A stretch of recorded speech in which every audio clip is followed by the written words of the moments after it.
Desentralisasi fiskal merupakan upaya pelimpahan kewenangan pengelolaan keuangan dari pemerintah pusat ke pemerintah daerah.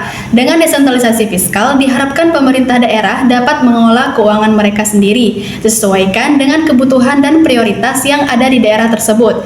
Sistem ini memungkinkan daerah untuk memiliki otonomi dalam mengatur pendapatan dan belanja secara mandiri, namun tetap berada dalam batas kebijakan nasional yang ditetapkan oleh pemerintah pusat. Di Indonesia, desentralisasi fiskal secara resmi dimulai pada tahun 2001, seiring dengan penerapan otonomi daerah yang dituangkan dalam Undang-Undang Nomor 22 Tahun 1999 tentang Pemerintahan Daerah dan Undang-Undang Nomor 25 Tahun 1999 tentang perimbangan keuangan antara pemerintah pusat dan daerah. Kebijakan ini muncul sebagai respon terhadap sentralisasi berlebihan yang terjadi selama pemerintahan Orde Baru, di mana hampir semua keputusan fiskal dan pembangunan terpusat di tangan pemerintah pusat. Pada era tersebut, daerah-daerah hanya menjadi pelaksana kebijakan yang dibuat oleh pusat, tanpa banyak keterlibatan dalam pengambilan keputusan yang berdampak langsung pada masyarakat lokal. Akibatnya, banyak kebijakan pembangunan yang tidak sesuai dengan kebutuhan spesifik di masing-masing daerah, sehingga memicu ketimpangan dan ketidakpuasan yang meluas. Setelah reformasi, desentralisasi fiskal bertujuan untuk memperbaiki hal tersebut dengan memberi daerah-daerah wewenang lebih besar untuk mengelola sumber daya keuangan, memperhatikan kebutuhan masyarakat setempat, dan merespon permasalahan yang ada di daerah masing-masing dengan lebih cepat dan efektif.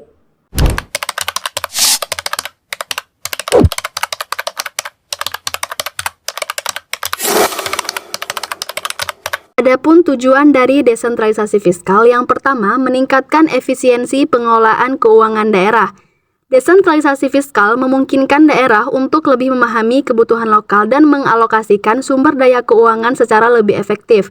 Hal ini berpotensi meningkatkan efisiensi dan efektivitas dalam pengelolaan anggaran, sehingga pembangunan yang dilaksanakan lebih tepat sasaran dan sesuai dengan prioritas daerah.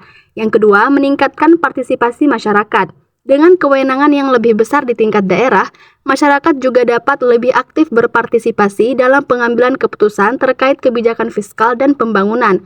Keterlibatan masyarakat lokal dalam proses ini bisa memperkaya perspektif dalam pembuatan kebijakan yang relevan, sehingga hasil kebijakan dapat lebih diterima oleh masyarakat.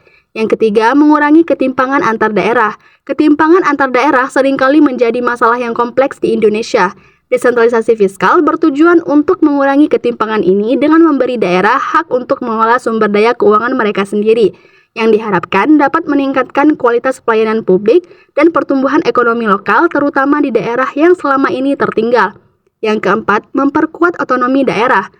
Kewenangan dalam mengelola keuangan memberi pemerintah daerah kemandirian untuk mengatur dan mengelola pendapatan serta pengeluarannya sendiri. Dengan demikian, daerah tidak terlalu bergantung pada alokasi dana dari pemerintah pusat, dan ini akan memperkuat otonomi daerah dalam melaksanakan pembangunan.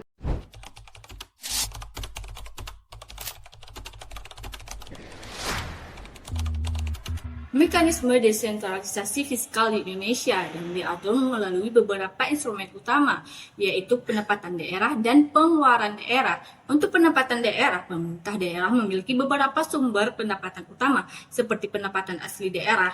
Nah, sumber pendapatan yang sepenuhnya dikelola oleh daerah terdiri dari pajak daerah, reputasi daerah, dan hasil pengelolaan kekayaan daerah yang dipisahkan.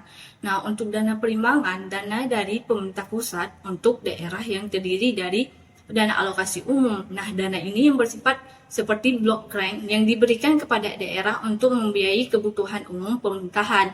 Kedua, dana alokasi khusus. Nah, dana ini dialokasikan untuk membiayai kegiatan tertentu sesuai dengan prioritas nasional. Ketiga, dana bagi hasil. Nah, dana ini bersumber dari penerimaan negara dibagi dari daerah berdasarkan potensi daerah seperti pajak dan sumber daya alam. Untuk pengeluaran daerah ini terdiri dari belanja untuk mendanai urusan pribadi seperti pendidikan, kesehatan, dan infrastruktur, serta urusan pribadi yang sesuai dengan karakteristik dan potensi daerah. Pemerintah daerah bertanggung jawab atas pengelolaan belanja ini dengan mengacu pada prinsip transparansi, akuntabilitas, dan efisiensi.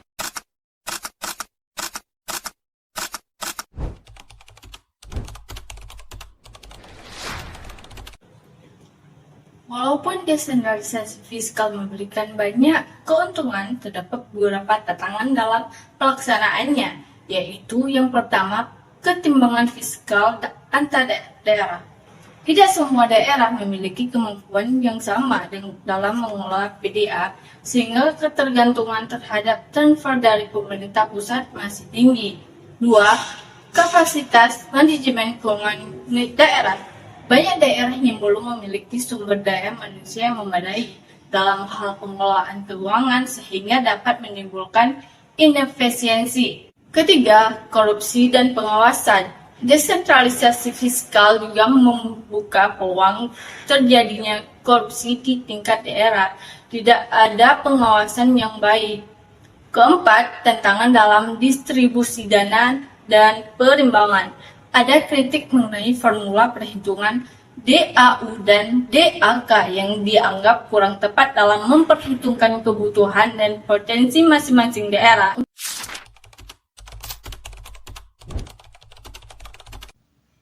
Untuk mengatasi tantangan dalam pelaksanaan desentralisasi fiskal, pemerintah telah melakukan beberapa upaya. Pertama, perbaikan sistem transfer fiskal, melakukan revisi dalam formula penentuan dana alokasi umum, dana alokasi khusus, dan dana bagi hasil, agar lebih adil dan transparansi. 2. Peningkatan kapasitas manajemen keuangan daerah, mengadakan pelatihan dan peningkatan kapasitas bagi aparatur pemerintah daerah dalam mengelola keuangan. 3. Peningkatan pengawasan dan transparansi melalui lembaga seperti Badan Pemeriksa Keuangan dan Komisi Pemberantasan Korupsi yang aktif melakukan audit dan pengawasan terhadap pengelolaan keuangan daerah. Selanjutnya, ada desentralisasi fiskal yang diterapkan di Aceh. Aceh merupakan bagian dari otonomi khusus yang diberikan kepada provinsi tersebut. Aceh mendapatkan kewenangan yang lebih luas dalam mengelola urusan fiskalnya dibandingkan dengan provinsi lain di Indonesia. Otonomi khusus di Aceh diatur melalui Undang-Undang Nomor 11 Tahun 2006 tentang Pemerintahan Aceh yang memberikan Aceh hak-hak istimewa dalam hal pengelolaan keuangan daerah. Berikut ini merupakan beberapa contoh penerapan desentralisasi fiskal di Aceh.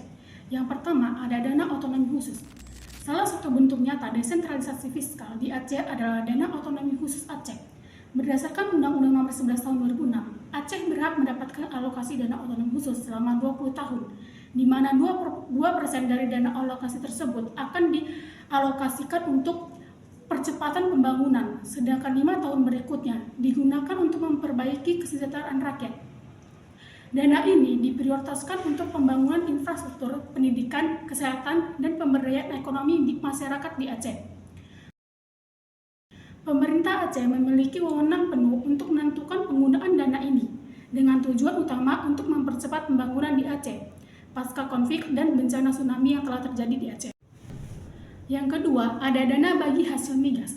Aceh juga mendapatkan hak istimewa dalam pengelolaan sumber daya alamnya, terutama minyak dan gas bumi. Berdasarkan otonomi khusus, Aceh memperoleh porsi yang lebih besar dari dana bagi hasil migas dibandingkan dengan provinsi lain.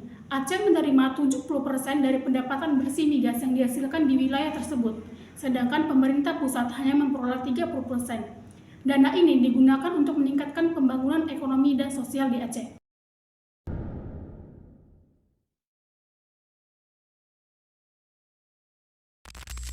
Yang ketiga, ada pengelolaan pendapatan asli daerah.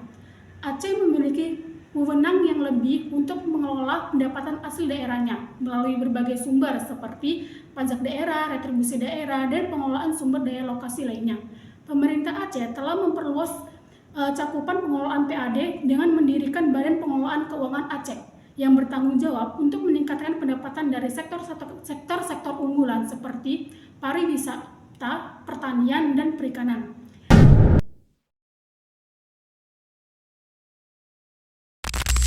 Yang keempat, ada kebijakan fiskal khusus syariat.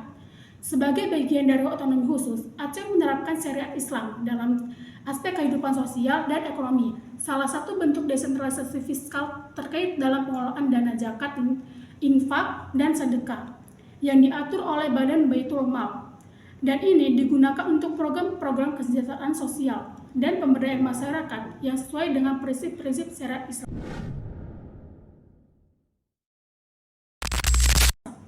Yang kelima, ada pengelolaan proyek infrastruktur. Dana otonomi khusus dan dana bagi hasil digunakan oleh pemerintah Aceh untuk membiayai berbagai proyek infrastruktur seperti pembangunan jalan, jembatan, pelabuhan, serta peningkatan fasilitas kesehatan dan pendidikan. Contohnya proyek pembangunan jalan lintas Aceh, renovasi Bandara Sultan Muda, dan serta pembangunan rumah sakit daerah dan sekolah-sekolah di wilayah pedalaman Aceh.